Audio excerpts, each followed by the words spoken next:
Good morning, guys, and Assalamu alaikum, and welcome back to Franklin Biology classes. So this is Umar Ahad. तो बच्चे जैसे आप जानते हैं, so we are right now undergoing the series for human biology और particularly human physiology. तो इस series में हमने 11th का पोर्शन सबसे पहले शुरू किया हुआ है और सीरीज़ के अंदर हम ऑलरेडी डाइजेस्टिव सिस्टम शुरू कर चुके हैं।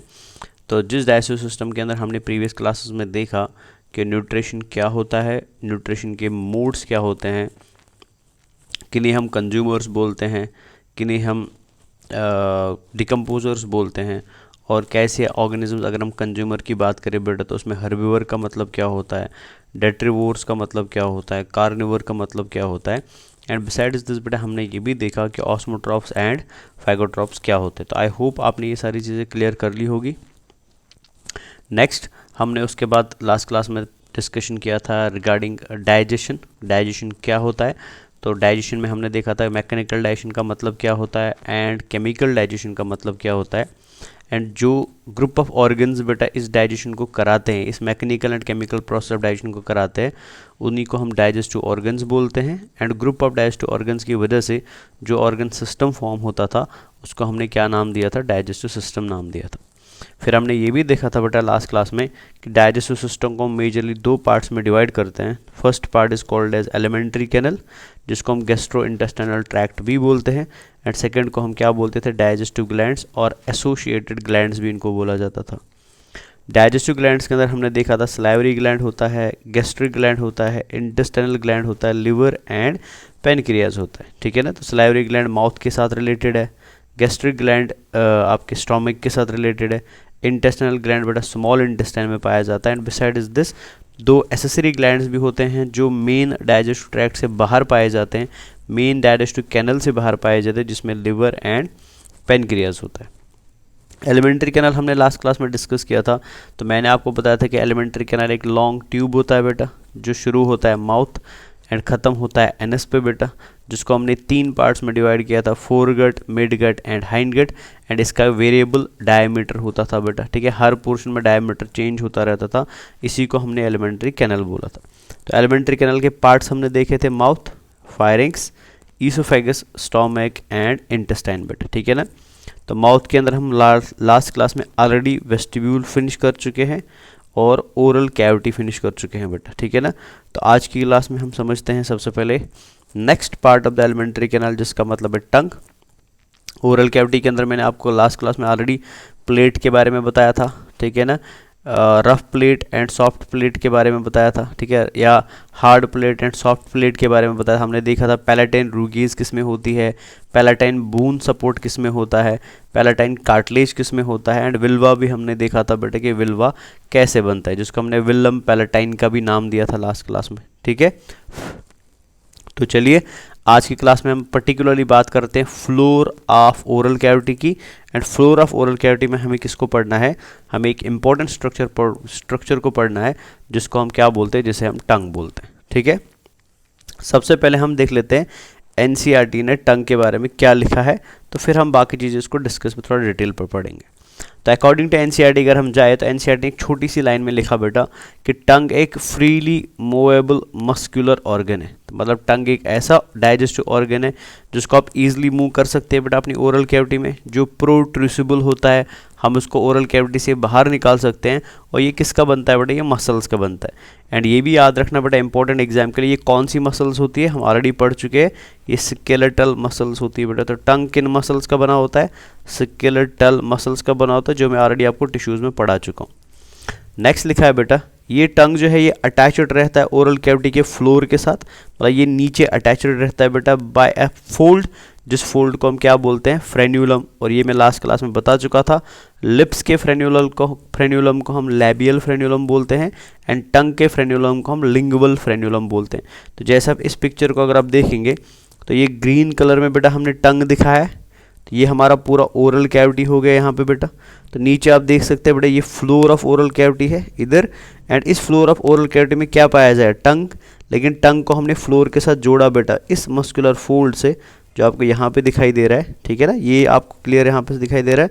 सो दिस मस्कुलर फोल्ड ये दिखाई दे रहा है ना, this is called as lingual frenulum बेटा, इसी को हम क्या बोलते हैं, इसी को हम लिंगुअल फ्रेन्यूलम बोलते हैं। तो ये एग्जाम में पूछा गया है बेटा, बिकॉज एनसीईआरटी में दिया हुआ है, तो इसलिए आप इसको थोड़ा अच्छे से याद रखेंगे, ठीक है ना। लैबियल फ्रेन्यूलम क्या होता है एंड लिंगुअल फ्रेन्यूलम क्या होता है।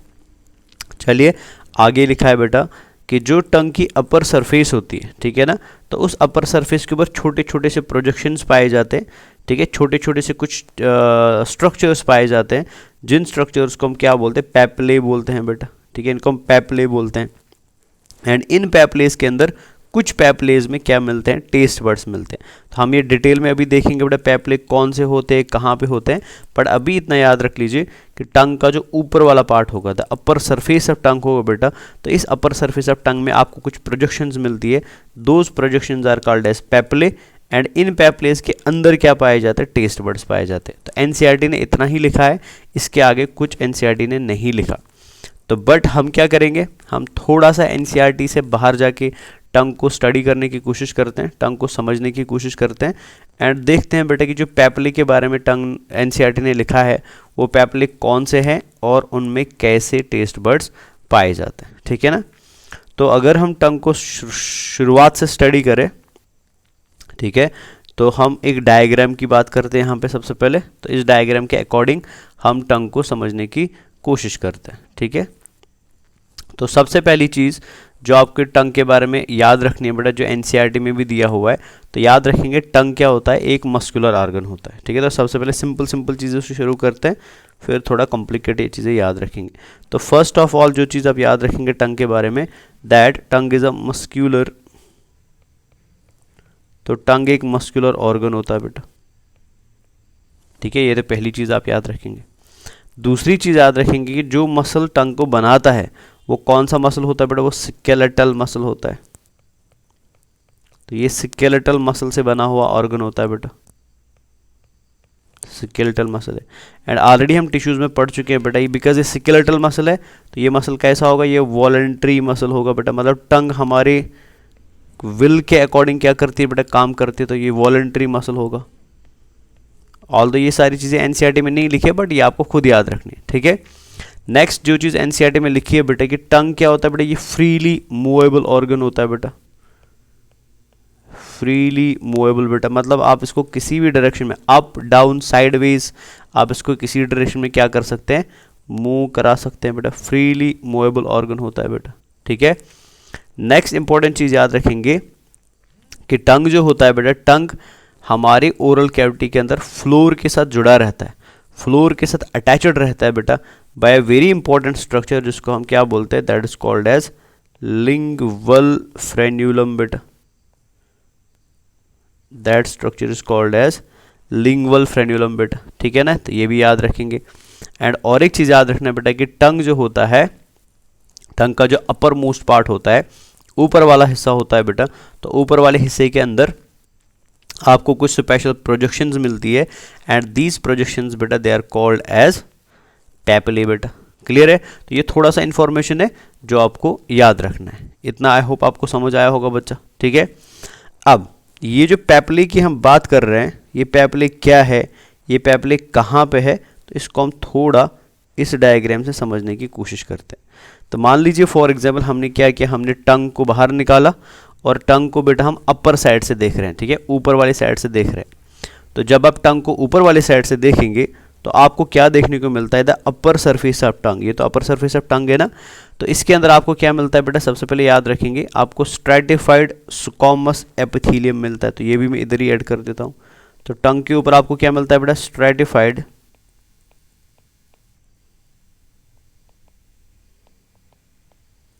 स्क्वामस एपिथेलियम मिलता है। ऑलरेडी हम इसको पढ़ चुके हैं बेटा, स्ट्रैटिफाइड क्या होता है, स्क्वामस क्या होता है, एंड एपिथेलियम का मतलब क्या होता है, ठीक है। तो टंग के ऊपर याद रखेंगे इंपॉर्टेंटली, टंग किस एपिथेलियल टिश्यू से बना होता है, टंग के ऊपर कौन सा एपिथेलियल टिश्यू होता है, स्ट्रैटिफाइड स्क्वामस एपिथेलियम होता है बेटा, ठीक है, ये टंग के ऊपर सरफेस पे पाया जाता है। अब ये जो स्ट्रैटिफाइड स्क्वामस एपिथेलियम होता है ये मॉडिफाई हो जाता है बेटा, एंड इसके मॉडिफिकेशन की वजह से कुछ स्पेशल स्ट्रक्चर्स बनते हैं जिनको हम पैपिले बोलते हैं बेटा, ठीक है ना। सो टंग के ऊपर स्ट्रेटिफाइड सुकॉमस, बिकॉज टंग एक मसल है ना, तो इस मसल के ऊपर बेटा स्ट्रेटिफाइड सुकॉमस एपिथेलियम है, और ये मसल के ऊपर जो स्ट्रेटिफाइड सुकॉमस एपिथेलियम है ये मॉडिफाई हो जाता है बेटा, और इसके मॉडिफाइड फॉर्म को या इसकी सेल्स के मॉडिफाइड फॉर्म को हम क्या बोलते हैं, they are called as papillae बेटा। अब ये पैपिले आपको कहाँ कहाँ मिलता है, सबसे पहले ये आपके टंग के ऊपर मिलेगा बेटा, टंग के अपर सरफेस पे आपको पैपिले देखने को मिलते हैं बेटा, पहली चीज़ याद रखेंगे। दूसरा, ये आपको सॉफ्ट प्लेट पे भी देखने को मिलते हैं, सॉफ्ट प्लेट, तो मतलब पैपिले टंग के अलावा और कहाँ होते हैं, सॉफ्ट प्लेट पे भी होते हैं बेटा, ठीक है। तीसरा, ये आपको अपर ईसोफेगस के पोर्शन में भी देखने को मिलते हैं, अपर ईसोफेगस पे भी देखने को मिलते हैं बेटा। ऑल द एनसीईआरटी में खाली लिखा है टंग के ऊपर, बट आपको याद रखना टंग के अलावा पैपिले सॉफ्ट प्लेट पे होते हैं, अपर ईसोफेगस पे होते हैं, ठीक है, आपकी इनर चीक्स पे होते हैं बेटा, और एपिग्लॉटिस पे भी होते हैं। तो ये है बेटा किसका, लोकेशन ऑफ पैपिले का, ठीक है ना। तो याद रखेंगे पैपिले क्या है, पैपिले एक मॉडिफाइड स्ट्रेटिफाइड सुकॉमस एपिथेलियल टिश्यू है जो आपके मोस्ट कॉमनली टंग पे मिलता है, बट बिसाइड इस टंग ये आपको इन सारी जगहों पे भी देखने को मिलता है, ठीक है। अगर हम अपने टंग की बात करेंगे तो हमारे टंग के ऊपर बेटा, अगर हम एवरेज की बेसिस पे ले ले तो हमारे टंग के ऊपर ऑन एन एवरेज बेटा आपको 2000 to 8000 टेस्ट बर्ड्स मिलते हैं बेटा, टेस्ट बर्ड्स मिलते हैं, ठीक है। टेस्ट बर्ड क्या होता है बेटा, टेस्ट बर्ड एक सेंसरी स्ट्रक्चर है, ठीक है, या सेंसरी ऑर्गन है बेटा, जिसका काम क्या होता है, हमारी बॉडी के अंदर टेस्ट को डिटेक्ट करने का काम होता है कि किस मटेरियल किस चीज़ का कैसा टेस्ट है, तो वो टेस्ट हमें कहाँ से पता चलता है, टेस्ट बर्ड से पता चलता है। लेकिन ये टेस्ट बर्ड जो है ना बेटा, ये हमारी टंग के ऊपर ओपन फॉर्म में नहीं होते, ये खुली फॉर्म में नहीं होते हैं बेटा, these taste buds are present inside the papillae बेटा। तो आप ऐसे समझ सकते हैं कि मान लीजिए फॉर एग्जांपल ये एक मकान है बेटा, ठीक है ना, ये एक मकान है, अब इस मकान के अंदर लोग रहते हैं बेटा, ठीक है, तो मकान का नाम क्या है, मकान का नाम है पैपिले, ठीक है, और इसके अंदर रहने वाले लोग जो है ना they are called as taste buds बेटा, इनको हम टेस्ट बर्ड्स बोलते हैं। तो पैपिले अलग चीज़ है एंड टेस्ट बर्ड अलग चीज़ है। तो पैपिले एक तरीके का मान लीजिए बेटा एक प्रोटेक्टिव कवर है, एक प्रोटेक्टिव स्ट्रक्चर है, जिसके अंदर फिर आपको क्या मिलते हैं बेटा, सेंसरी स्ट्रक्चर्स मिलते हैं, जिन सेंसरी स्ट्रक्चर्स को हम क्या बोलते हैं, टेस्ट बर्ड्स बोलते हैं। तो इतना आई होप क्लियर हो गया बेटा कि कौन सी चीज़ क्या क्या है। तो अभी हम अब क्या करते हैं, हम समझने की कोशिश करते हैं कि ये जो पैपिले हम लिख रहे हैं बार बार, ये कौन कौन सा पैपिले है और ये टंग में कहाँ कहाँ पे पाए जाते हैं बेटा, ठीक है ना। चलिए, तो सबसे पहले जो पैपिले की मैं बात कर रहा हूँ, तो हम सबसे पहले इस ब्लू कलर्ड पैपिले की बात करते हैं। तो इस ब्लू कलर्ड पैपिले को बेटा हम नाम देते हैं सर्कमवैलेट पैपिले बेटा, ठीक है, this is called as circumvallate papillae बेटा।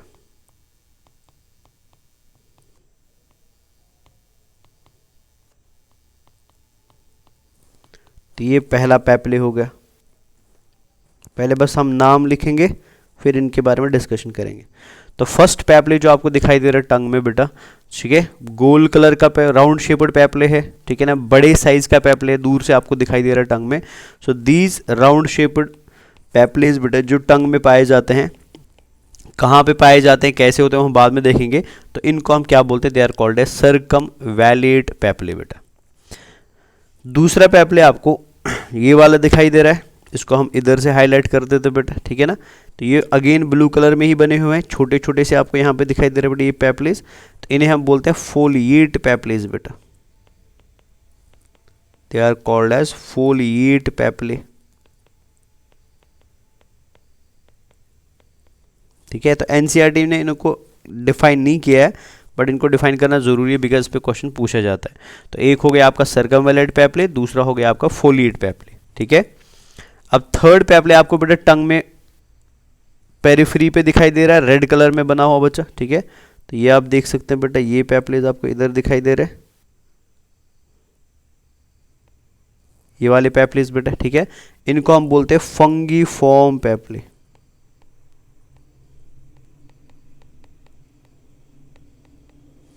फंगीफॉर्म पेप्ली, फंगीफॉर्म पेप्ली बेटा, ठीक है। एंड नेक्स्ट पेप्ली बेटा आपको ग्रीन कलर में दिखाई दे रहा है, पूरी टंग में फैला हुआ बेटा, मोस्टली सेंटर में पाया जाता है, ठीक है ना। तो इन पेप्लीज को हम नाम देते हैं, तो इधर अगर इसको हाईलाइट करें तो they are called as filiform papillae,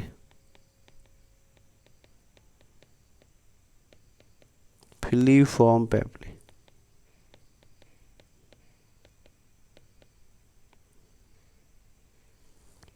इनको फिलीफॉर्म पेप्ली बोलते हैं। तो अगर आप ध्यान से देखेंगे तो ओवरऑल आपके टंग के ऊपर बेटा क्या मिलते हैं, 4 डिफरेंट टाइप्स ऑफ पेप्लीज मिलते हैं, जिनके अंदर कुछ में आपको टेस्ट बर्ड मिलेगा और कुछ में आपको टेस्ट बर्ड नहीं मिलेगा बच्चा, ठीक है ना।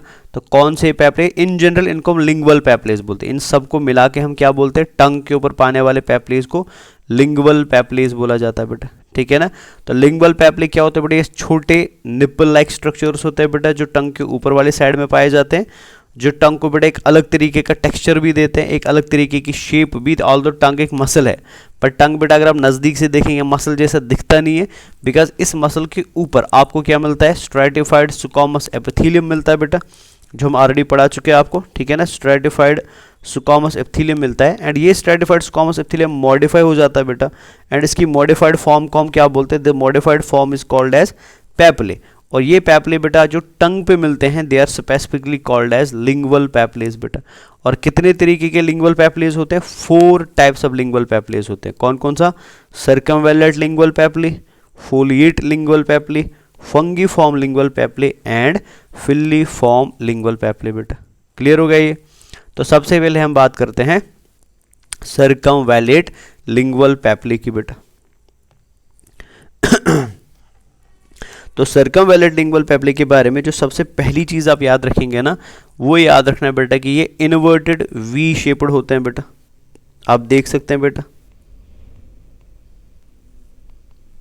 इन्वर्टेड वी शेप, तो आपको पिक्चर में भी दिखाई दे रहा है। तो ये पेप्ले को कैसे अरेंज किया गया बेटा, ये इन्वर्ट वी शेप में अरेंज है बेटा, दिख रहा है ना। तो इन्वर्टेड वी शेप में अरेंज पाए जाते हैं बेटा। क्लियर है। अगर इस पेप्ले के इसमें से एक सिंगल पेप्ले का आप शेप देखेंगे बेटा, ये कैसा दिखता है, ठीक है ना। तो ये मोस्टली आपको बेटा डोम शेप्ड दिखते हैं, डोम शेप्ड दिखते हैं बेटा, और राउंड शेप के दिखते हैं, और राउंड शेप के दिखते हैं बेटा, ये याद रखेंगे, ठीक है। अरेंजमेंट इनका कैसा है, ये वी शेप्ड अरेंजमेंट होता है इनका बेटा। एक को अगर अलग से दिखा जाए तो वो अलग से आपको कैसा दिखता है, वो आपको डोम शेप का दिखता है बेटा, ठीक है। और ये कहाँ पे पाए जाते हैं बेटा, ये टंग के ऊपर पाए जाते हैं एक स्पेशल स्ट्रक्चर के पास, जिस स्ट्रक्चर को हम बोलते हैं सल्कस टर्मिनैलिस। मतलब क्या है इसका, कि अगर आप ये टंग आपको दिखाई दे रहा है ना, तो टंग के इधर बेटा एक ऐसा वी शेप्ड स्ट्रक्चर मिलता है। तो इसी वी शेप के अकॉर्डिंग ये खुद को क्या करते हैं, अरेंज करते हैं बेटा, ठीक है ना। तो ये वी शेप्ड स्ट्रक्चर जो होता है ना, जो टंग में पाया जाता है, ये टंग को 2 पार्ट्स में डिवाइड करता है। इसके आगे वाले पार्ट को हम बोलते हैं ओरल पार्ट ऑफ टंग, और इसके पीछे वाले पार्ट को हम बोलते हैं फायरेंजियल पार्ट ऑफ टंग बेटा। तो सल्कस टर्मिनैलिस क्या होता है, अगर मैं इसको भी यहाँ पे हाईलाइट कर देता हूँ, ये हम बना लेते हैं सल्कस टर्मिनैलिस बेटा। तो ये सल्कस टर्मिनैलिस हो गया ऐसे। तो सल्कस टर्मिनैलिस क्या है बेटा, तो सल्कस टर्मिनैलिस एक स्पेसिफिक स्ट्रक्चर है हमारी टंग के ऊपर, जिसके होने की वजह से बेटा टंग को हम 2 पार्ट्स में डिवाइड करते हैं। सल्कस टर्मिनैलिस के जो आगे वाला पार्ट है टंग का, दैट इज कॉल्ड एज,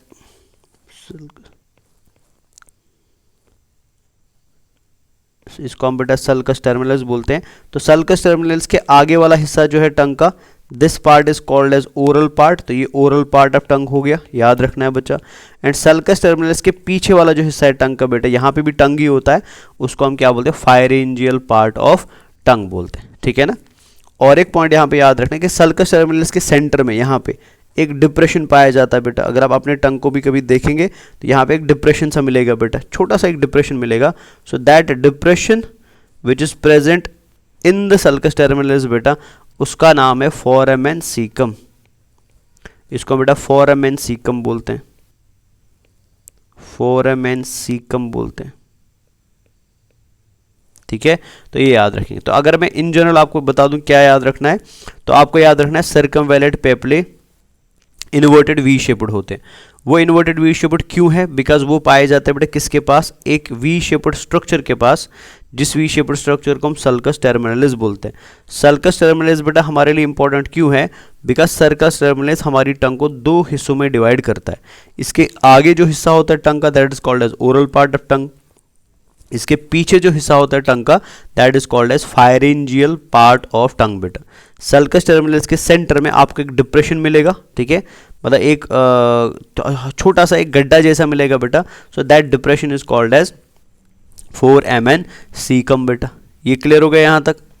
अब सर्कमवैलेंट पेप्ले की जब हम बात करते हैं, या इन जनरल अगर हम सारे लिंगुअल पेप्लेस की बात करेंगे, तो सबसे लार्जेस्ट पेप्ले जो होते हैं ना साइज में बेटा, वो कौन से होते हैं? याद रखना है, वो सर्कमवैलेंट पेप्लेस होते हैं बेटा, ठीक है ना। तो मैक्सिमम साइज जिन पेप्लेस का होता है, लार्जेस्ट साइज जो पेप्लेस होते हैं वो होते हैं सर्कमवैलेंट पेप्लेस, ठीक है। नंबर की अगर हम बात करें बेटा, तो इंपॉर्टेंट है, नंबर एग्जाम में पूछा जाता है। तो इनका मिनिमम नंबर जो होता है, ठीक है ना, मिनिमम इन नंबर बेटा, तो ये सबसे कम पाए जाते हैं नंबर में। और कितने होते हैं? 8 to 12 होते हैं। मतलब अगर हम बाकी पेप्लेस के कंपैरिजन में देखें, सबसे कम नंबर में कौन सा पेप्ले पाया जाता है, तो सबसे कम नंबर में कौन सा होता है? सर्कमवैलेंट पेप्ले। बट सबसे ज़्यादा साइज में कौन होता है? सर्कमवैलेंट होता है। तो आप ऐसे याद रखेंगे, सर्कमवैलेंट पेप्ले का साइज ज़्यादा होता है, बट इनका नंबर क्या होता है? इनका नंबर कम होता है बेटा।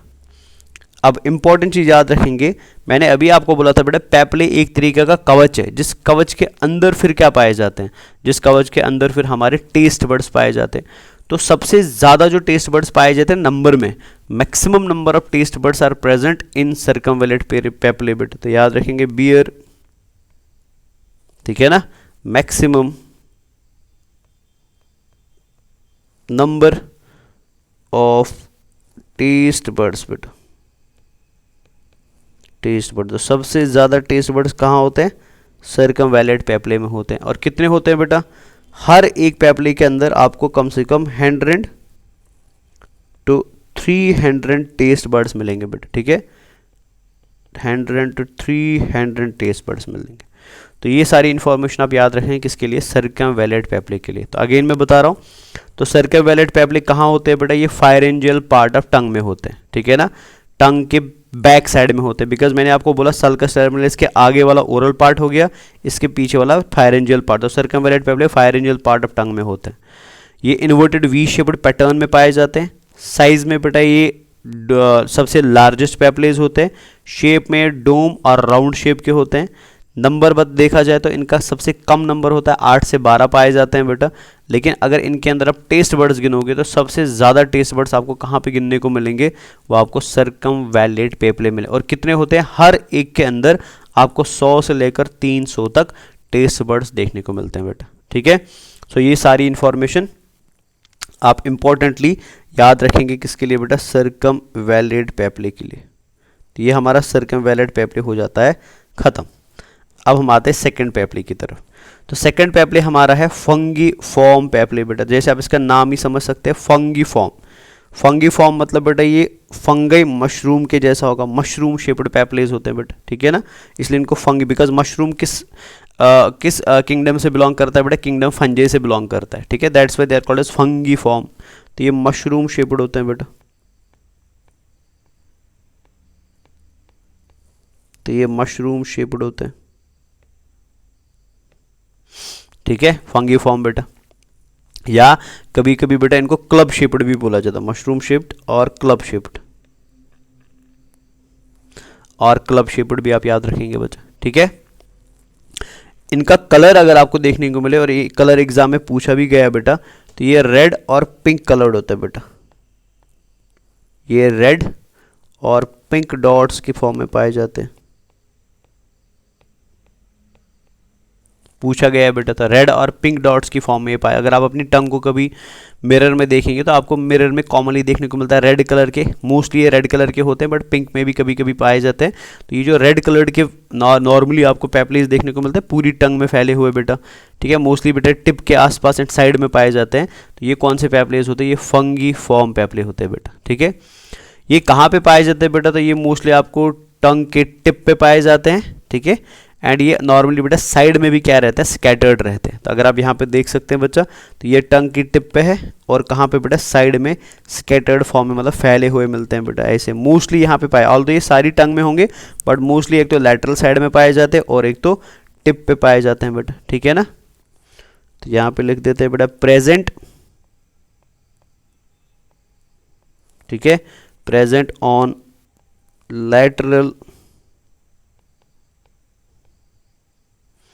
lateral side of tongue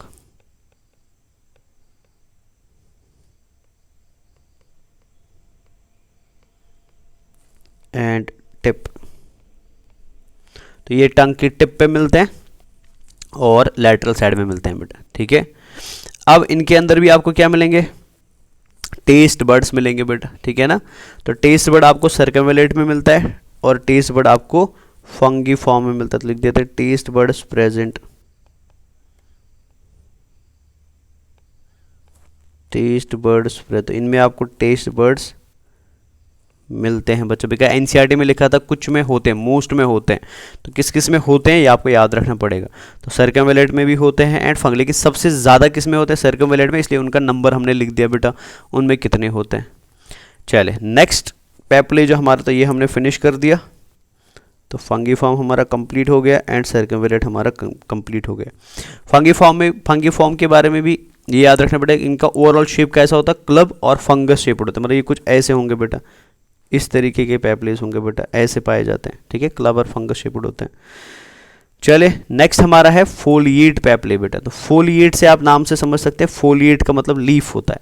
तो ये लीफ शेप्ड पेपलेस होते हैं बेटा, लीफ लाइक।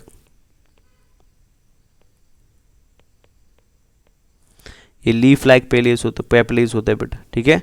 और ये कहाँ पे पाए जाते हैं, ये टंग के ऊपर लैटरल साइड में पाए जाते हैं बेटा। जो हमारे सर्कमवेलेट पेपलेस होते हैं ना, सर्कमवेलेट पेपलेस के जस्ट आगे लैटरल साइड में आपको क्या मिलते हैं बेटा, फोलिएट पेपले मिलते हैं।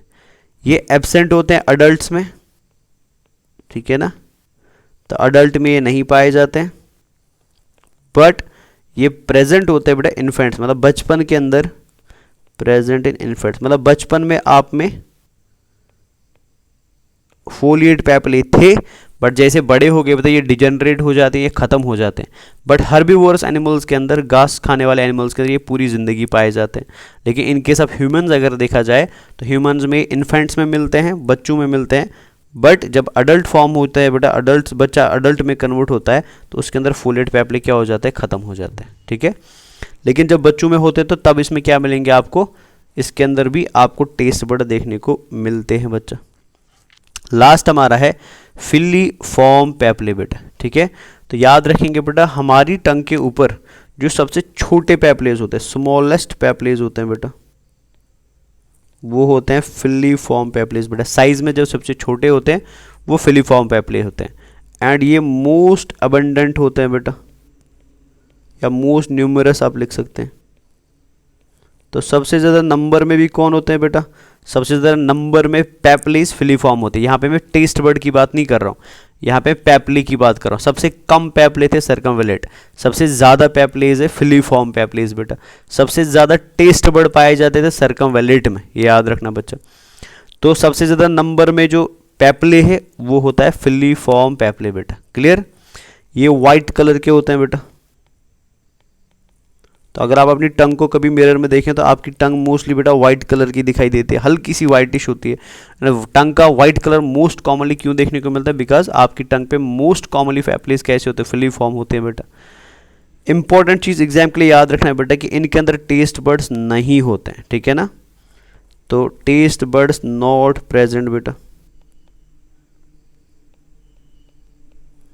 टेस्ट बर्ड्स नॉट प्रेजेंट, इनमें टेस्ट बर्ड देखने को नहीं, दैट मीन्स ये टेस्ट डिटेक्शन में मदद नहीं करते हैं। तो फिर इनको क्यों रखा गया टंग में बेटा, इनमें टेस्ट बर्ड नहीं है, बट इनके अंदर क्या पाया जाता है, टैक्टाइल रिसेप्टर पाया जाता है बेटा, टैक्टाइल रिसेप्टर प्रेजेंट बेटा, मतलब इनके अंदर टच को सेंस करने के लिए रिसेप्टर्स रखे गए। तो जब आप बात करते हैं, जब आप कोई चीज़ खाते हैं बेटा, तो आपको महसूस होता है कि आपकी टंग कहाँ पे, आप फील कर सकते हैं बेटा आपकी टंग कहाँ पे। तो ये जो टंग के पास high power of tactile reception है ना, ये किसकी वजह से होता है, बिकॉज इस टंग के पास सबसे ज़्यादा जो पैपलेज होते हैं वो टेस्ट बर्ड नहीं रखते हैं, बट उनके अंदर टेस्ट बर्ड के बदले क्या पाए जाते हैं बेटा, टच को परसीव करने के लिए रिसेप्टर पाए जाते हैं, जिनको हम टैक्टाइल रिसेप्टर्स बोलते हैं बेटा। एंड ये इसके अलावा बेटा हमारी टंग को क्या बनाते हैं, रफ बनाते हैं बेटा, रफ सरफेस ऑफ टंग जो बनता है वो इन्हीं पैपलेज की वजह से, रफ सरफेस ऑफ टंग बेटा।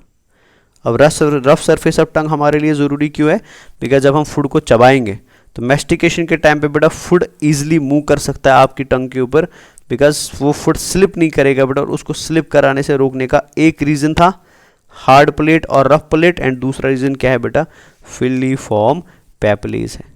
तो आई होप ये आपको 4 तरीके के पैपलेज समझ आ गए बच्चा, ठीक है ना।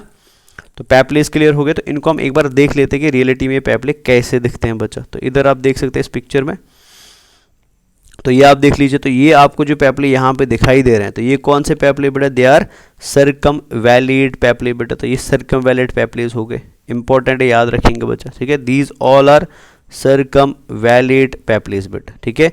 सेंटर में आपको डिप्रेशन दिखाई दे रहा है, this depression is called as foramen caecum. आपको सल्कस दिखाई दे रहा है जिसको हम टर्मिनल सल्कस बोलते हैं बेटा, या सल्कस टर्मिनालिस भी बोलते हैं बेटा, ठीक है। ये फायरेंजियल, यहाँ पे सल्कस टर्मिनालिस हो गया, तो ये फायरेंजियल पार्ट ऑफ टंग हो गया, और ये ओरल पार्ट ऑफ टंग हो गया बेटा। इधर आपको मिल रहे हैं बेटा फोलिएट पैपलेज, लेकिन अगर बच्चे हैं तो तब मिलेंगे। यहाँ पे आपको मिलेंगे बेटा सर्कमवैलिड, तो ये तो सर्कमवैलिड पैपलेज हो गए, ठीक है ना। ये टंग का टिप हो गया, टंग के टिप को हम एपेक्स ऑफ टंग बोलते हैं बेटा। रिमेनिंग पार्ट जो टंग का है बेटा, इसको हम बॉडी ऑफ टंग बोलते हैं बेटा, ठीक है ना। चलिए अब इधर एक बार देख लीजिए आप, तो ये आपका रियल पिक्चर है बेटा किसका, फिलिफॉर्म पैपले का। तो ये जो ग्रीन कलर में आप देख रहे हैं ना, पॉइंटेड पैपलेज होते हैं बेटा, ये नोकीले पैपलेज होते हैं। So these green colour structure जो हाईलाइटेड है यहाँ से अलग से, सो दीज पॉइंटेड स्ट्रक्चर्स ये क्या होते हैं, ये फिलिफॉर्म पैपलेज होते हैं, ठीक है ना। तो इनके अंदर बेटा आपको कोई भी टेस्ट बर्ड देखने को नहीं मिलता है। फंगीफॉर्म पैपले को देख लीजिए, ग्रीन कलर में यहाँ पर हाईलाइट किया गया है, तो ये है फंगीफॉर्म पैपले बेटा। तो फंगस के जैसा होता है फंगीफॉर्म पैपले, इसके अंदर आपको टेस्ट बर्ड देखने को मिलते हैं। और फिर ये वाला देख लीजिए बड़े, आपको बड़े बड़े दिखाई दे रहे हैं ना राउंड शेप के, यहाँ पे इनको हाईलाइट किया गया है ग्रीन कलर में। तो ये बड़े बड़े से पैपलेज जो बड़ा राउंड शेप वाले पैपलेज, इनको हम क्या बोलते हैं, सर्कमवैलिड पैपलेज बोलते हैं, ठीक है ना। तो इनके रियल फोटोग्राफ्स है बेटा, आप देख सकते हैं, मतलब इलस्ट्रेटेड फोटोग्राफ्स है। तो this is filiform पैपले, this is फंगीफॉर्म पैपले, और ये क्या होता है बेटा, ये सर्कमवैलिड पैपले होता है। तो इससे आपको थोड़ा आइडिया लगेगा कि रियलिटी में ये दिखने में कैसे होता है, ठीक है।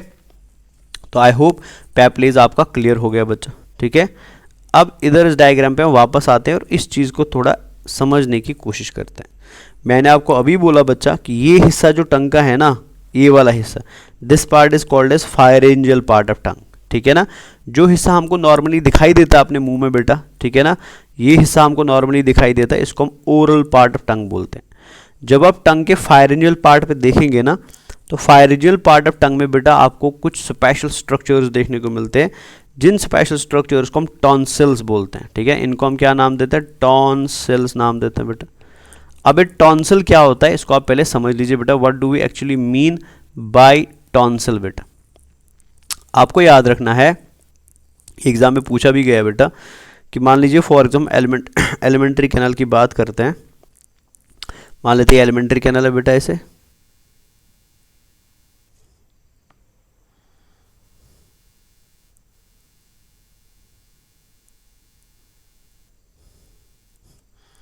ठीक है। तो ये ईसोफेगस हो गया, ये स्टोमक हो गया, फिर ये स्मॉल इंटेस्टाइन हो गया, एंड फिर फाइनली ये लार्ज इंटेस्टाइन हो गया। शॉर्टकट में हम निपटा देते हैं इसको, ठीक है ना, ऐसे।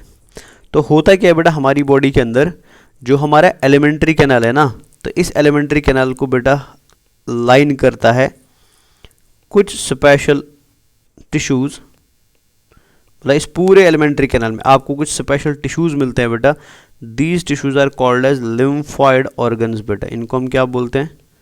इन्हें हम लिम्फॉइड ऑर्गन्स बोलते हैं। मतलब बॉडी में सबसे ज़्यादा जो लिम्फॉइड ऑर्गन्स आपको मिलते हैं ना सराउंडिंग में बेटा, वो किस पे मिलते हैं? एलिमेंट्री कैनाल पे मिलते हैं, ठीक है ना। अब ये लिम्फॉइड ऑर्गन्स का काम क्या होता है बेटा? इनका काम होता है WBC फॉर्मेशन करना, WBCs बना, या शॉर्ट में बेटा मैं बता सकता हूँ लिम्फ को बनाना होता है बेटा, बिकॉज लिम्फ इंपॉर्टेंट है। सबसे ज़्यादा WBCs लिम्फ में पाई जाती है। तो अगर आपको कभी भी बॉडी में इन्फेक्शन हो जाए तो इन्फेक्शन के लिए आपको क्या चाहिए बेटा? WBC चाहिए। और वो WBC कहाँ से आता है बेटा? वो इन्हीं लिम्फॉइड ऑर्गन से आता है।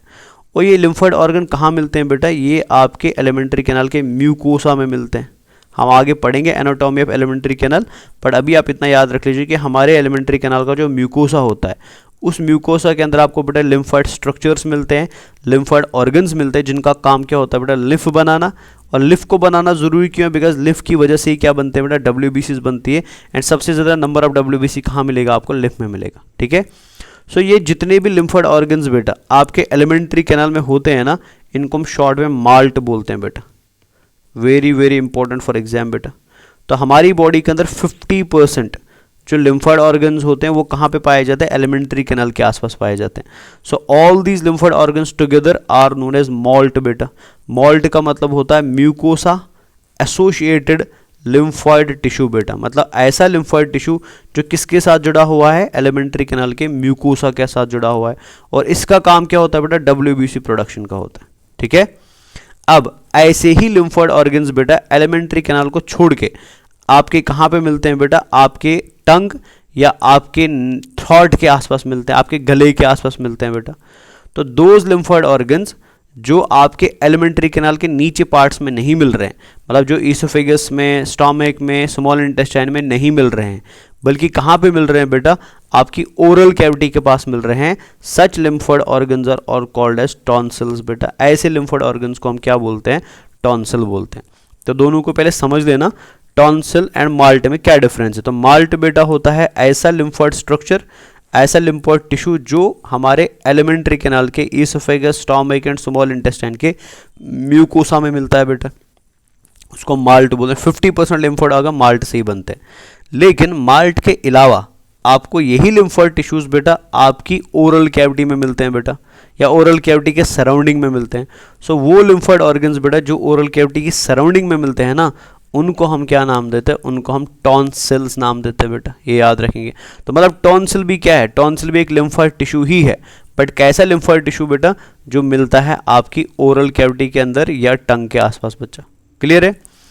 अब इन लिम्फॉइड ऑर्गन्स के आपको नाम याद रखने हैं, because they are very very important for your exam बेटा, ठीक है। तो क्या इनके नाम है? तो मैं इनको हाईलाइट कर देता हूँ इधर से। तो सबसे पहले हम इस लिम्फॉइड टिश्यू की बात करेंगे। तो अगर आप इस लिम्फॉइड टिश्यू को ध्यान से देख पा रहे हैं तो मुझे बताइए बेटा, ये लिम्फॉइड टिश्यू टंग के नज़दीक है कि टंग से दूर है बेटा? इसकी हम बात कर रहे हैं, ठीक है। ये लिम्फॉइड टिश्यू ना यहाँ पे, तो बताइए बच्चा, ये लिम्फॉइड टिश्यू टंग के नज़दीक है कि टंग से दूर है? ऑफकोर्स ये टंग के नज़दीक है बेटा। तो ऐसा लिम्फॉइड टिश्यू जो टंग के नज़दीक होता है, ठीक है ना, टंग के पास में होता है, इसको हम नाम देते हैं लिंगुअल टॉन्सिल बेटा। तो रटने की ज़रूरत नहीं है, समझना है। इसको हम बोलते हैं लिंगुअल टॉन्सिल। मतलब ऐसा लिम्फॉइड टिश्यू जो थ्रोट में है उनको हम टॉन्सिल बोलते हैं। तो जो टॉन्सिल टंग के नज़दीक है बच्चा, उसको हम क्या बोलते हैं? उसको हम लिंगुअल टॉन्सिल बोलते हैं, ठीक है। अब ये वाला जो टॉन्सिल आपको दिखाई दे रहा है ना, ये फायरिंग्स के नज़दीक होता है, बिकॉज हम टंग के बाद बेटा हम फायरिंग्स ही पढ़ते हैं। ओरल कैविटी के बाद फायरिंग्स आता है, जैसे हमने आउटलाइन क्लासिफिकेशन में देखा है। तो ये लिम्फॉइड टिश्यू किसके नज़दीक होता है? फायरिंग्स के नज़दीक। इसलिए बच्चा this lymphoid tissue is called as pharyngeal tonsil बेटा। इसको हम फायरेंजियल टॉन्सिल बोलते हैं, ठीक है। तो लिंगुअल टॉन्सिल नंबर में 1 होता है, ये सिंगल पाया जाता है, एंड फायरेंजियल टॉन्सिल भी नंबर में 1 होता है बेटा। अब जो 2 टॉन्सिल्स आपको दिखाई दे रहा है लैटरल साइड में बेटा, ये साइड में पाए जाते हैं, इन 2 को हम नाम देते हैं पैलेटाइन टॉन्सिल बेटा। They are called as palatine tonsil. इनको हम नाम देते हैं पैलेटाइन टॉन्सिल्स, ठीक है। तो याद रखेंगे आपकी ओरल कैविटी में टोटल कितने तरीके के टॉन्सिल्स है बेटा? तो 3 टाइप्स ऑफ टॉन्सिल्स है बेटा। First lingual tonsil, second pharyngeal tonsil, and third palatine tonsil बेटा। समझ आया ना? तो ये जो 3 टॉन्सिल आपको दिखाई दे रहे हैं ना, ये एक रिंग फॉर्म में है ना, आप देख लीजिए इधर तीनों टॉन्सिल्स बेटा अरेंज्ड है किस फॉर्म में, एक रिंग फॉर्म में। तो इस रिंग ऑफ टॉन्सिल्स को बेटा हम क्या बोलते हैं, एग्जाम में पूछा जाता है, this ring of tonsils is called as, important है, इसको हम बेटा वॉल डियर्स रिंग बोलते हैं, इसको हम वॉल डियर्स रिंग बोलते हैं, इसको हम वॉल डियर्स रिंग बोलते हैं। अगर आपसे कोई पूछे वॉल डियर रिंग कैसे बनती है, तो याद रखना बेटा वॉल डियर रिंग बनती है by the combination of one lingual tonsil, one pharyngeal tonsil and 2 palatine tonsils बेटा, ठीक है ना। तो एक lingual tonsil, 2 palatine tonsil and एक फायरेंजियल टॉन्सिल की वजह से एक रिंग लाइक स्ट्रक्चर का फॉर्मेशन होता है, that ring like structure is called as Waldeyer's ring बेटा। और एक इंपॉर्टेंट पॉइंट याद रखेंगे एग्जाम के बेसिस पे बेटा, दैट इज कि कभी कभी क्या हो जाता है, आपको पता है बेटा हमारी बॉडी में most of the micro organism अगर एंटर करते हैं ना, या तो वो नाक से एंटर करते हैं या तो मुंह से एंटर करते हैं, बिकॉज हमारी बॉडी में एंट्री पॉइंट्स मोस्टली यही 2 यूज होती है बेटा, नाक सांस के लिए एंड मुंह खाने के लिए बेटा। तो ये ऐसी जगह है बेटा जहाँ से मैक्सिमम टाइम्स बेटा पैथोजेंस हमको बॉडी को इन्फेक्ट करने की कोशिश करेंगे। तो इसीलिए हमने क्या किया, इस एंट्री पॉइंट पे हमने लिम्फोइड ऑर्गन्स रखे, बिकॉज अगर यहाँ पर लिम्फोइड ऑर्गन रहेंगे तो वो WBCs को प्रोड्यूस करेंगे। WBC जितनी जहाँ पे ज़्यादा होंगी बेटा, उतना इजीली हम अपने लिम्फोइड ऑर्गन्स की मदद से इंटरनल बॉडी पार्ट्स को क्या कर सकते हैं, प्रोटेक्ट कर सकते हैं बेटा, ठीक है ना। अब कभी कभी क्या हो जाता है कि जब आपकी बॉडी में पैथोजन एंटर करता है ना, तो पैथोजन ने बेटा आपकी एलिमेंट्री कैनाल के मान लीजिए ओरल कैविटी को इन्फेक्ट करना शुरू किया। तो जैसे इन्फेक्शन शुरू होगा तो बेटा उस जगह पे इन्फेक्शन को ख़त्म करने के लिए WBC आएंगी। और मैंने आपको बोला था बेजोफिल, अगर आपको याद हो तो मैंने बोला था हमारे पास एक WBC कौन होता है, बेजोफिल होता है बेटा। तो जैसे बेजोफिल यहाँ पे आएगा ना इन्फेक्शन को रोकने के लिए, तो बेजोफिल क्या रिलीज करेगा बेटा, हिस्टामीन रिलीज करेगा, याद है ना। तो हिस्टामीन क्या करता है, इन्फ्लामेशन करता है। तो जैसे हिस्टामीन बेटा टॉन्सिल के आसपास रिलीज होगा ना, तो टॉन्सिल की क्या हो सकती है, इन्फ्लामेशन हो सकती है। जैसे फॉर एग्जांपल अगर लिंगुअल टॉन्सिल की इन्फ्लामेशन होती है ना, the inflammation of lingual tonsil is called as tonsillitis बेटा, टॉन्सिलाइटिस। और आपने देखा होगा बेटा छोटे बच्चों में मोस्टली देखने को मिलता है कि उनका गला बेटा नीचे से सूजने लगता है, ठीक है ना, उनके गले में बेटा नीचे से इन्फ्लामेशन होता है। तो वो इन्फ्लामेशन क्यों होता है, बिकॉज उनका लिंगुअल टॉन्सिल क्या हो रहा है बेटा, सूज रहा है, उनका लिंगुअल टॉन्सिल इन्फ्लेट हो रहा है। तो इन्फ्लेमेशन ऑफ लिंगुअल टॉन्सिल को हम क्या बोलते हैं, this is called as tonsillitis बेटा। एग्जाम में पूछा जाता है, एग्जाम के लिए इंपॉर्टेंट है। अब मान लीजिए फॉर एग्जाम्पल किसी पर्सन के अंदर बेटा फायरेंजियल टॉन्सिल क्या हो गया, इन्फ्लेमेट हो गया बेटा। तो फायरेंजियल टॉन्सिल की इन्फ्लेमेशन को हम एडिनॉइड बोलते हैं बेटा। Inflammation of pharyngeal tonsil is called as adenoid बेटा, याद रखेंगे। तो एडिनॉइड क्या होता है, इन्फ्लेमेशन ऑफ फायरेंजियल टॉन्सिल होता है। एंड टॉन्सिलाइटिस क्या होता है, इन्फ्लेमेशन ऑफ लिंगुअल टॉन्सिल होता है बेटा। क्लियर है, ठीक है। तो ये हमने टंग को समझा बेटा कि टंग में कौन कौन से पैपलेज है, ठीक है ना, और इन पैपलेज का काम क्या है, किस पैपले में टेस्ट बर्ड है और किस पैपले में टेस्ट बर्ड नहीं है बेटा, किसके पास टैक्टाइल रिसेप्टर है, कौन सबसे ज़्यादा साइज वाला बड़े साइज वाला पैपले है, कौन सबसे छोटे वाला पैपले है, किसके पास सबसे ज़्यादा टेस्ट बर्ड्स पाए जाते हैं एंड किसके पास सबसे कम या नहीं टेस्ट बर्ड्स पाए जाते हैं, ठीक है ना। तो आई होप ये आपको समझ आया होगा बच्चा। अब टेस्ट बर्ड को अगर आप देखेंगे ना, टेस्ट बर्ड क्या चीज़ है, तो हम एक काम करते हैं, रुकिए हम एक पिक्चर ड्रॉ कर लेते हैं।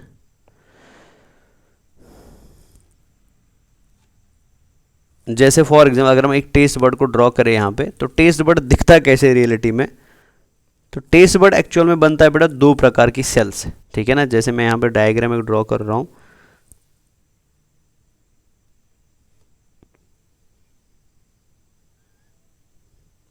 मान लेते फॉर एग्जाम्पल ये पैपले है बेटा, ठीक है ना, ये हम पैपले ले लेते हैं ऐसे बेटा,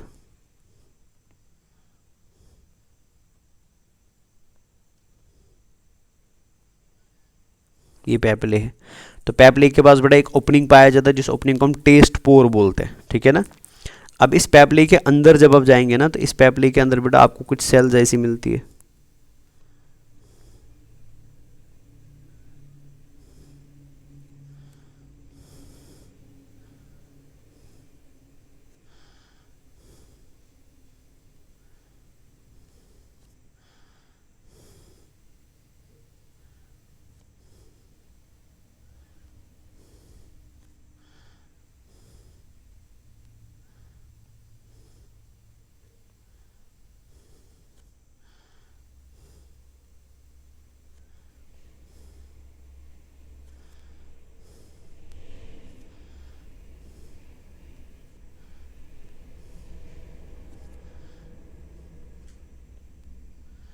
ये ऐसे आपको यहाँ पे सेल्स देखने को मिल रही है अंदर से, ठीक है। तो यहाँ पे आपको 2 टाइप्स ऑफ सेल्स मिलती है बेटा। तो मैं कुछ सेल्स यहाँ से ऐड कर देता हूँ ग्रीन कलर से।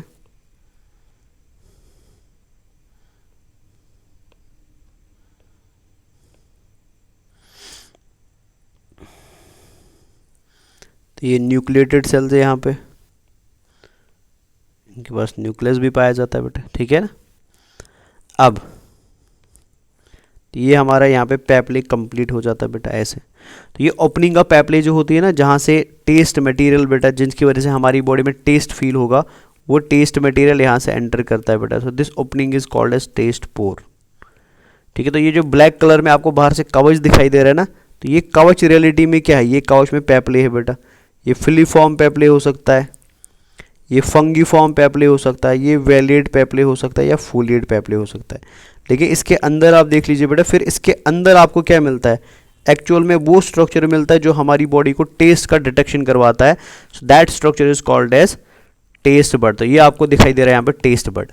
अब टेस्ट बड के पैपले के, अच्छा पैपले रियलिटी में क्या, मैंने आपको बोला था पैपले होता है स्ट्रेटिफाइड स्क्वामस एपिथेलियम बेटा। तो मतलब अगर मैं इधर ऐसे बना दूं तो यहाँ पे आपको बेटा कुछ ऐसी सेल्स मिलेंगी। तो ये नॉर्मल स्ट्रेटिफाइड स्क्वामस सेल्स है।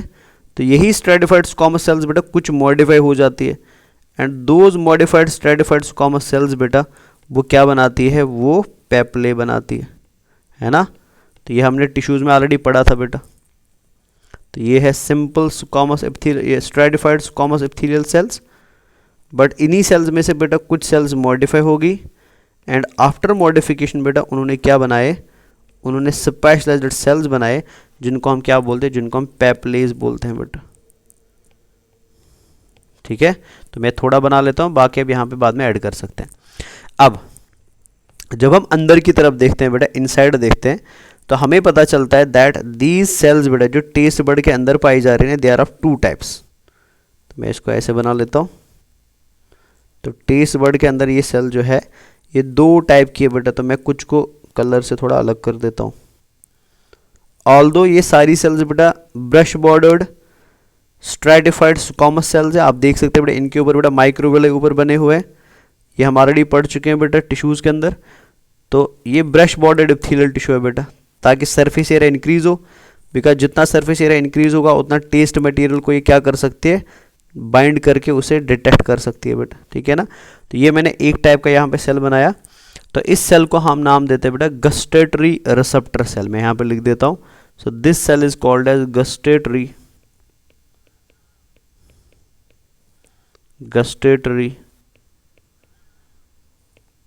रिसेप्टर सेल बेटा, ठीक है ना भैया। अब ये गस्टेटरी रिसेप्टर सेल के पास इंपॉर्टेंट प्रॉपर्टी क्या है, ये गस्टेटरी रिसेप्टर सेल जो है इनके अंदर बेटा प्रॉपर्टी होती है कि इनके पास कनेक्टेड में क्या रहता है, एक न्यूरॉन रहता है बेटा। तो ये देख लीजिए आप यहाँ पे, इनके पास नर्व कनेक्शन है बेटा। तो होगा क्या, जैसे ही टेस्ट मटेरियल यहाँ से अंदर आएगा, टेस्ट पोर से अंदर आएगा, तो वो किसे टकराएगा बेटा, वो इनके माइक्रोविले से टकराएगा, इधर टकराएगा।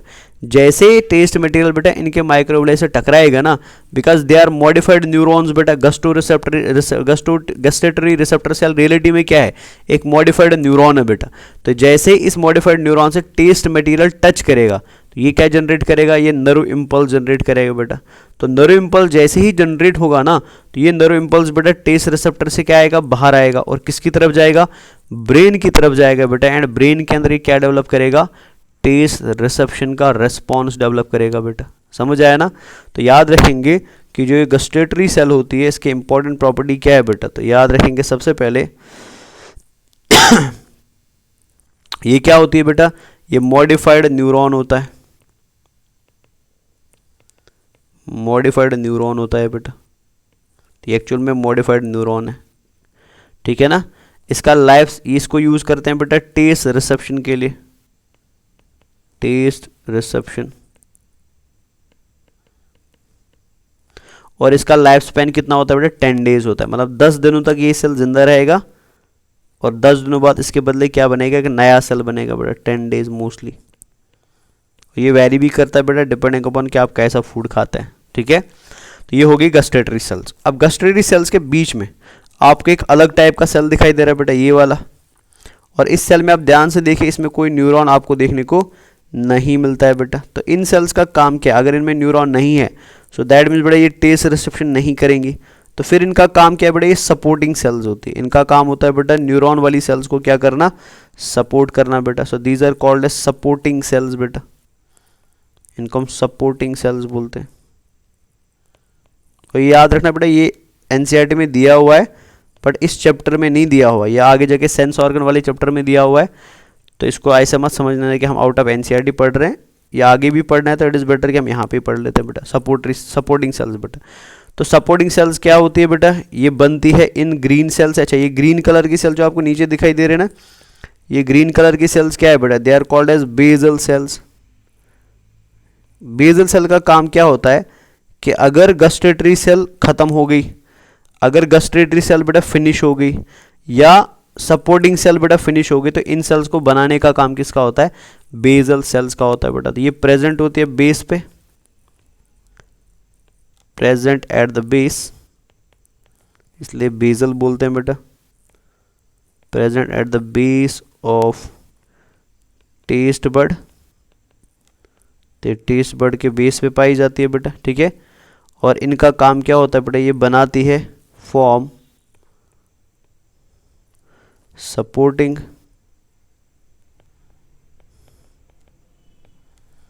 And gustatory cells. ये supporting cells and gustatory cells को बनाती है बेटा, ठीक है ना। चलिए, तो सपोर्टिंग सेल का काम क्या होता है बेटा? ये सपोर्ट करती है बेटा, ठीक है ना, किसको? द एक्चुअल सेल्स, जिनको हम क्या बोलते हैं? गस्टेटरी सेल्स बोलते हैं। चलिए, अब इधर से देख लीजिए। तो जब ये न्यूरॉन बेटा नर्व इम्पल्स जनरेट करते हैं तो ये न्यूरॉन बेटा बाहर आएंगे टेस्ट बड से ऐसे, ठीक है ना, ऐसे बाहर आते हैं बेटा। तो ये न्यूरॉन जैसे ही बाहर आते हैं तो ये नर्व का फॉर्मेशन करते हैं बेटा। एंड ये नर्व जो होती है बेटा, ये क्रेनियल नर्व्स होती है, मतलब ब्रेन की नर्व्स होते हैं बेटा, क्रेनियल नर्व्स। और कौन कौन सी क्रेनियल नर्व यहाँ से बेटा इन्फॉर्मेशन को लेके जाती है ब्रेन तक? तो ये एग्जाम के लिए इंपॉर्टेंट है बेटा। तो पहली होती है फैशियल नर्व, मतलब फैशियल नर्व बेटा एक नर्व है जो टेस्ट बड से जुड़ती है बेटा, और जिसका काम क्या होता है? टेस्ट को ले जाना। कहाँ से? आपकी टंग से कहाँ तक? आपके ब्रेन तक बेटा। तो ये क्रेनियल नर्व 7वें नंबर की होते हैं। तो 7th क्रेनियल नर्व कौन होता है? फैशियल नर्व होता है। दूसरी नर्व होती है यहाँ पे एसोसिएटेड बेटा ग्लॉसोफायरेंजियल नर्व, ग्लॉसोफायरेंजियल नर्व बेटा। एंड ग्लॉसोफायरेंजियल नर्व भी क्रेनियल नर्व है, 9th क्रेनियल नर्व होती है बेटा। और इसका भी काम क्या होता है बेटा? टेस्ट रिसेप्शन को डिटेक्ट करना और ब्रेन तक पहुंचाना। एंड नेक्स्ट है बेटा वैगस नर्व, और ये 10th क्रेनियल नर्व होती है बेटा, इसका भी सेम काम होता है। क्लियर है? तो ये आपने टेस्ट बर्ड भी साथ में देख लिया बेटा, ये आगे भी हम पढ़ेंगे बट इट इज़ बेटर कि इधर ही हमने इसको फिनिश कर दिया, ठीक है। अब यहाँ पे और एक चीज़ भी याद रख लेना बच्चा कि हमारी बॉडी के अंदर जो फैशियल नर्व होता है ना, यह हमारी टंग के 2/3 पोर्शन को क्या करता है बेटा? कंट्रोल करता है, ठीक है। एंटीरियर 2/3 पार्ट ऑफ टंग को कंट्रोल करता है और टेस्ट की सेंसेशन को परसीव करता है। तो 2/3 ऑफ टंग जो होता है that is controlled by facial nerve बेटा। 2/3 ऑफ टंग जो होता है बेटा that is controlled by facial nerve. और कौन सा 2/3 बेटा? एंटीरियर 2/3, मतलब आपकी टंग के आगे वाले 1/3 हिस्से पे किसका कंट्रोल होता है बेटा? फैशियल नर्व का कंट्रोल होता है। अगर हम ग्लॉसोफैरेंजियल नर्व की बात करें बेटा तो ये भी टंग को ही कंट्रोल करता है, ठीक है ना, लेकिन किसको बेटा? पोस्टीरियर 1/3 को। तो ये 1/3 ऑफ टंग को कंट्रोल करता है लेकिन पोस्टीरियर पार्ट ऑफ 1/3 को बेटा। तो पोस्टीरियर 1/3 किसके कंट्रोल में होता है? वो ग्लॉसोफैरेंजियल नर्व के कंट्रोल में होता है बेटा, ठीक है। वैगस नर्व की बात करें बेटा तो ये टंग के बैक साइड को कंट्रोल करता है। तो बैक ऑफ टंग जो होता है बेटा, ठीक है, बैक ऑफ टंग जो होता है मतलब फायरेंजियल पार्ट ऑफ टंग जो होता है बेटा, तो वो किससे कंट्रोल होता है? वैगस नर्व से कंट्रोल। बिसाइड्स दिस ये फायरिंग्स को भी कंट्रोल करता है एंड एपिग्लॉट्स को भी कंट्रोल करता है, ठीक है। और एक चीज़ याद रखेंगे बच्चा कि हमारी बॉडी के अंदर और एक नर्व होता है टंग के साथ रिलेटेड जिसको हम हाइपोग्लॉसल नर्व बोलते हैं। हाइपोग्लॉसल नर्व बेटा। और हाइपोग्लॉसल नर्व का काम क्या होता है बच्चा, वेरी इंपॉर्टेंट फॉर एग्जाम। तो याद रखना बेटा, ये टंग की मसल्स को क्या करता है, कंट्रोल करता है। एंड टंग का जो मूवमेंट होता है ना, वो किसकी वजह से होता है, हाइपोग्लॉसल नर्व की वजह से होता है बेटा। तो सप्लाइज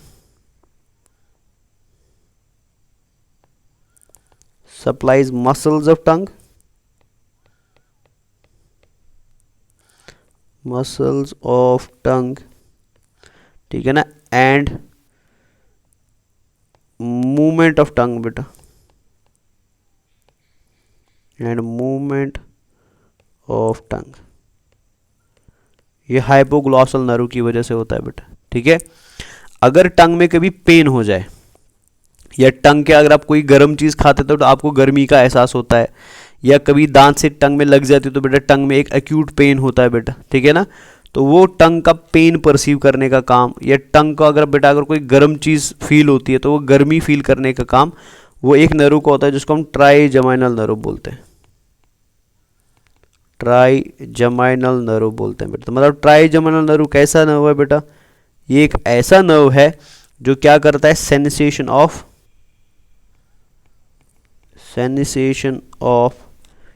पेन करता है टंग के, एंड टेम्परेचर टंग के सेंस करता है बेटा। तो ये सब नर्व्स है बेटा जो टंग के साथ क्या होती है, एसोसिएटेड होती है। तो इनका नाम याद रख लेना, कौन सा, ये सब फेशियल नर्व्स है, ये सब क्रेनियल नर्व्स है बेटा। Facial nerve, glossopharyngeal nerve, vagus nerve, hypoglossal nerve and trigeminal, ठीक है। तो इन सब का काम क्या होता है बेटा, टंग के मूवमेंट, टंग के रिसेप्शन, टंग के जो प्रॉपर्टीज है बेटा उनको कंट्रोल करना, ठीक है। अब वापस आते हैं, तो मैंने आपको अभी बोला टेस्ट रिसेप्टर का काम क्या होता है, टेस्ट बड का काम होता है टेस्ट को परसीव करना बेटा, ठीक है। और हमारी टंग जो होती है वो नॉर्मली बेटा 5 टेस्ट को परसीव करती है, ठीक है, 5 डिफरेंट टेस्ट को परसीव करती है। तो यहाँ पे आप देख सकते हैं, तो कौन कौन से टेस्ट को परसीव किया जाता है, बिटर को, सोअर को, स्वीट को एंड सॉल्टी को। जैसे अब यहाँ पे देख सकते हैं, तो टंग का जो टिप होता है बेटा, यहाँ पे आप देख सकते हैं ये टिप ऑफ टंग है बेटा। तो टिप ऑफ टंग क्या करता है, स्वीट टेस्ट को परसीव करता है बेटा। यही टिप ऑफ टंग बेटा मोस्टली इन एरियाज में, अब ऑल्दो इन्होंने यहाँ पे लिखा हो बट मोस्टली इन एरियाज में किसे परसीव करता है, सॉल्ट को परसीव करता है बेटा। ये वाले एरिया जो बेटा खट्टी चीज़ों को, सोअर चीज़ को परसीव करता है। एंड लास्ट वाला पार्ट बेटा बिटर, आपको अगर देखना हो बिट कभी मिर्ची लगती है ना, मिर्ची मोस्टली इस जगह पे लगती है बेटा, because bitter part of tongue, last part of टंग जो होता है बेटा वो बिटर टेस्ट को परसीव करता है बेटा, ठीक है। लेकिन जो मीट खाने वाले लोग होते हैं बेटा, ठीक है ना, जो मोस्टली मीट खाते हैं, मीट का मज़ा एकदम अलग से होता है, ठीक है। तो मीट का जो टेस्ट होता है ना बेटा, taste of meat is called as umami बेटा। ये रिसेंटली जापान में डिस्कवर हुआ था बेटा, तो ये न्यूली डिस्कवर्ड टेस्ट है जिसको हम उमामी बोलते हैं बेटा। तो उमामी किसका टेस्ट होता है बेटा, ये मीट का टेस्ट होता है। The taste of meat is called as umami बेटा। अब उमामी टेस्ट हमें एकदम अलग से क्यों फील होता है, बिकॉज उमामी टेस्ट को डेवलप करने के लिए बेटा एक स्पेशल अमाइनो एसिड इन्वॉल्व होता है जिसको हम ग्लूटामेट बोलते हैं बेटा। तो बिकॉज मीट के अंदर ग्लूटामेट का अमाउंट ज़्यादा होता है, इस वजह से बेटा मीट का टेस्ट हमें इन सारे टेस्ट से अलग दिखता है। So that different taste of meat is called as umami बेटा, ठीक है। आजकल क्या किया जाता है बेटा, चीज़ों के अंदर मीट का टेस्ट डेवलप करने के लिए हम एक केमिकल को ऐड करते हैं फूड के अंदर, जिसको हम बेटा MSG बोलते हैं बेटा। MSG का मतलब होता है मोनो सोडियम ग्लूटामेट बेटा, ठीक है। तो ग्लूटामेट अगेन आ गया ना, तो ये मोनोसोडियम ग्लूटामेट भी क्या करता है बेटा, ये टेस्ट का, मीट के टेस्ट को डेवलप करता है बच्चा। तो इन जनरल आप याद रखेंगे 5 टेस्ट होते हैं, सोअर होता है, स्वीट होता है, बिटर होता है, सॉल्ट होता है एंड उमामी टेस्ट होता है बच्चा, ठीक है। तो यहाँ से आपका टंग वाला पोर्शन क्या हो जाता है, फिनिश हो जाता है बेटा। तो हमने ऑलमोस्ट टंग में जितने भी पार्ट्स इंपॉर्टेंट है सारे पार्ट्स को हमने क्या कर दिया, फिनिश कर दिया, ठीक है। तो नेक्स्ट क्लास में इंशाल्लाह हम पढ़ेंगे next portion, so that will be teeth, structure of teeth, types of teeth and dental formula बेटा, ठीक है ना। तो मैं एक एक पार्ट ले रहा हूँ, मैं एक साथ सब कुछ फिनिश नहीं कर रहा हूँ, बिकॉज मैं चाहता हूँ कि आपको डिटेल में बताऊँ, स्लो बताऊँ, ताकि आपका हर एक पोर्शन बहुत अच्छे से क्या हो जाए, कंप्लीट हो जाए बेटा। तो आज के लिए this is all for today. तो इंशाल्लाह नेक्स्ट क्लास में हम देखेंगे कि हमें टीथ में क्या क्या पढ़ना है, ठीक है। तो ये चीज़ तो हम ऑलरेडी लास्ट क्लास में पढ़ ही चुके हैं बेटा। माउथ क्या होता है, anatomically defined as transverse slit और cut present in the cervical region on ventral side. Just below the nose bounded by two lips represents opening और entry point of alimentary canal. Last class में बता चुका हूँ। Vestibule क्या होता है बेटा, एनाटॉमिकली वेस्टिब्यूल एक ट्रांसवर्स गैप होता है जो कवर्ड होता है बेटा किससे, पीछे माउथ से, आगे माउथ से, पीछे फ्रंट में लिप्स से, पीछे माउथ से बेटा, एंड इसके बैक साइड में क्या पाए जाते हैं, टीथ पाए जाते हैं। तो वेस्टिब्यूल के अंदर बेटा लिप को कवर करने के लिए, लिप को पकड़ने के लिए आपको दो फ्रेन्यूलम मिलते हैं, ये एक फ्रेन्यूलम है, ये दूसरा है। इसको हम बेटा सुपीरियर लैबियल फ्रेन्यूलम बोलते हैं, इसको हम इन्फीरियर लैबियल फ्रेन्यूलम बोलते हैं। ओरल कैविटी होती है बेटा, ओरल कैविटी एक हॉलो स्पेस होती है जो बाउंड्री रहती है बेटा टीथ, आगे से साइड से टंग, नीचे से प्लेट, ऊपर से बेटा जो फाइनली हमें कहाँ पहुँचाता है, फेरिंग्स में पहुँचाता है पोस्टीरियर साइड में बेटा। ठीक है, तो ये तो हमने लास्ट क्लास में ऑलरेडी पढ़ा हुआ है, तो ये आप यहाँ से पढ़ सकते हैं दोबारा से। प्लेट हमने ऑलरेडी पढ़ा हुआ बेटा, प्लेट और roof of the oral cavity separates the oral cavity from nasal cavity and prevents food from passing into the nasal cavity during chewing and swallowing। तो प्लेट बेटा हमारी ओरल कैविटी का ऊपर वाला हिस्सा होता है जो हमने लास्ट क्लास में देखा था। ये पूरा पार्ट हमारा बेटा प्लेट था। प्लेट के ऊपर आपको क्या मिलता है, नेजल कैविटी मिलता है। तो मतलब हमारी बॉडी में नेजल कैविटी को माउथ से कौन सेपरेट करता है, प्लेट सेपरेट करता है, और ये फूड को बेटा नेजल कैविटी में एंटर करने नहीं देता है, बिकॉज इसके लास्ट पार्ट में क्या पाया जाता है बेटा, विल्वा पाया जाता है। The plate consist of two parts, anterior part के पास बून पाया जाता है जिसको हमने पैलाटाइन बून बोला था, इसलिए उसको हार्ड प्लेट बोलते हैं बेटा। पोस्टीरियर पार्ट के अंदर बेटा एक कार्टिलेज पाया जाता है जिसको हमने पैलाटाइन कार्टिलेज बोला था बेटा, ठीक है, इसलिए उसको सॉफ्ट प्लेट बोलते हैं बेटा। तो विल्वा जो होता है बेटा वो डेवलपमेंट होता है, उसका फॉर्मेशन कहाँ से होता है, posterior part of soft plate से होता है। तो ये भी आपने ऑलरेडी पढ़ लिया बेटा, ठीक है। तो टीथ हम इंशाल्लाह नेक्स्ट क्लास में पढ़ेंगे। तो टंग आप यहाँ पे देख सकते हैं, तो टंग को आप बाद में बेटा नोट डाउन भी कर देना। तो टंग क्या बेटा, it is a muscular organ which is freely movable in the oral cavity, already पढ़ चुके इसे। A fold called frenulum attach the tongue to the floor of oral cavity। Lingual frenulum एक मस्कुलर फोल्ड होता है जो टंग को बांध के रखता है बेटा किसके साथ, फ्लोर ऑफ ओरल कैविटी के साथ। The upper surface of tongue bear small projections या एलिवेशंस बेटा जिनको हम पैपले बोलते हैं बेटा। एंड पैपलेज के अंदर, कुछ पैपलेज के अंदर आपको क्या मिलते हैं, टेस्ट बर्ड्स मिलते हैं बेटा, ठीक है ना, जिनको हमने डिटेल में पढ़ लिया कौन कौन सा पैपले है और किस में टेस्ट बर्ड है और किस में टेस्ट बर्ड नहीं है बेटा, तो ये हमने डिटेल में पढ़ ही लिया है। The tongue is a large muscular organ that occupies most of the oral cavity. हमारी ओरल कैविटी के अंदर मैक्सिमम जगह, मैक्सिमम स्पेस जो ऑक्यूपाई करता है वो कौन करता है, टंग करता है, बिकॉज ये लार्ज मस्कुलर ऑर्गन होता है बेटा। The major attachment of tongue is in the posterior part of the oral cavity. मतलब हमारी टंग जो फ्लोर से जुड़ी है या हमारी बॉडी में जो जुड़ी है बेटा वो कहाँ से जुड़ी है, वो आगे नहीं जुड़ती, आगे तो वो फ्री होती है, आगे तो वो खुली होती है बेटा। तो हमारी टंग जुड़ती है कहाँ से, बैक साइड से या पोस्टीरियर साइड से ओरल कैविटी के साथ। और किसकी वजह से जुड़ती है बेटा, लिंगुअल फ्रेन्यूलम की वजह से जुड़ती है। Anterior two third of tongue is covered by papillae some of which contain taste bud. हमारे टंग के आगे वाले, बिकॉज मैंने आपको बोला ना टंग के दो हिस्से हैं, oral part and pharyngeal part. Pharyngeal part में बेटा नॉर्मली पैपले देखने को नहीं मिलता है, तो हमारी टंग के आगे वाले हिस्से में क्या मिलते हैं, पैपले मिलते हैं जिसको हम ओरल पार्ट ऑफ टंग बोलते हैं बेटा। और उन पैपलेज में कुछ के पास क्या होते हैं, टेस्ट बर्ड्स होते हैं बेटा। The posterior one third of tongue is devoid of papillae and only has few scattered taste buds बेटा। पोस्टीरियर पार्ट का मतलब हुआ फायरेंजियल पार्ट ऑफ टंग जो है, ठीक है। तो फायरेंजियल पार्ट ऑफ टंग में आपको पैपलेज देखने को नहीं मिलते, बट उनमें आपको बेटा क्या मिलते हैं, थोड़े बहुत टेस्ट बर्ड्स मिलते हैं। In addition, the posterior portion does contain a large amount of lymphatic tissue which helps from the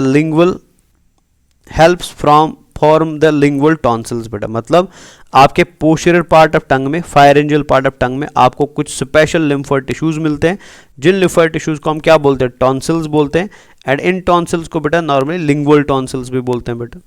The tongue moves food in the mouth and in cooperation with the lips and cheeks holds the food in place during mastication। तो टंग का काम क्या होता है बेटा, जब हम food खाते हैं ना तो हम फूड को चबाते हैं मुंह में, तो चबाते समय बेटा फूड को मुंह कराना, फूड को बेटा सलाइवा के साथ मिक्स कराना, एंड प्लस बेटा चबाते समय फूड को मुंह के अंदर रखना, फूड बाहर स्लिप ना हो जाए, ये सारा काम किसका होता है, टंग का होता है। टंग इसके अलावा बेटा फूड को निगलने में भी मदद करता है। हम आगे पढ़ेंगे स्वैलोइंग रिफ्लेक्स।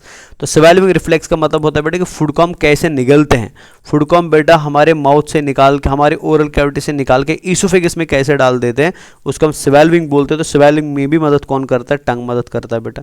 इसके अलावा टंग बेटा एक सेंस ऑर्गन होता है जो टेस्ट डिटेक्ट करने में मदद करता है एंड स्पीच मतलब बोलने में भी मदद करता है बेटा। तो लिंगुअल पैपलेज ऑलरेडी आपने देखे कौन कौन से थे, सर्कमवेलेट, फंगीफॉर्म, फिलीफॉर्म एंड फोलिएट।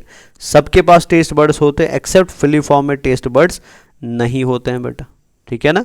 तो ये आप देख सकते हैं इधर, तो ये जो आपको यहाँ पे दिखाए छोटे छोटे एलिवेशंस, तो यही क्या होते हैं? यही टेस्ट बर्ड्स होते हैं बेटा, ठीक है। ये जो आपको बीच में, इसको हम सेप्टम बोलते हैं बेटा, जो टंग के बीच में पाया जाता है।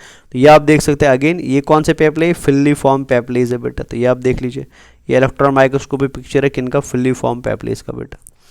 तो ये हम ऑलरेडी पढ़ चुके हैं बेटा, फिलीफॉर्म पैपले, फंगीफॉर्म पैपले, फोलिएट पैपले एंड सर्कमवेलेट पैपले। तो ये इनका पिक्चर भी है यहाँ पे, तो ये आप देख सकते हैं यहाँ से, ठीक है। तो इधर हमारा पैपले वाला पोर्शन फिनिश हो जाता है। तो आप चाहो तो बेटा यहाँ पे थोड़ा स्क्रीन को म्यूट करके आप यहाँ पे इन पोर्शंस को नोट डाउन कर सकते हैं। ऑल द मैंने पूरा बता ही दिया है, बट फिर भी आप चाहे तो इधर से आप इसको एक बार देख सकते हैं बच्चा। So this is end of tongue, जो एनसीईआरटी में 2-3 लाइन में लिखा था, बट हमने टंग को पूरे प्रॉपर एंड अच्छे तरीके से पढ़ा हुआ है बेटा। तो इंशाल्लाह इससे कोई भी क्वेश्चन आपसे अब छूटेगा नहीं। तो नेक्स्ट क्लास में इंशाल्लाह हम क्या करते हैं, we will study the teeth in detail बेटा, ठीक है। तो चलिए तब तक के लिए खुदा हाफिज़ एंड प्लीज़ चैनल को सब्सक्राइब करिए एंड प्लीज़ इसको शेयर भी करिए ताकि बाकी बच्चे भी इसको देखें और हम इंशाल्लाह इससे ज़्यादा अच्छे से आपके पास प्रॉपर वीडियोस पहुंचा दे बेटा। तो चलिए अपना ख्याल रखिए। टिल देन खुदा हाफिज़ एंड नमस्ते गाइस, बाय बाय।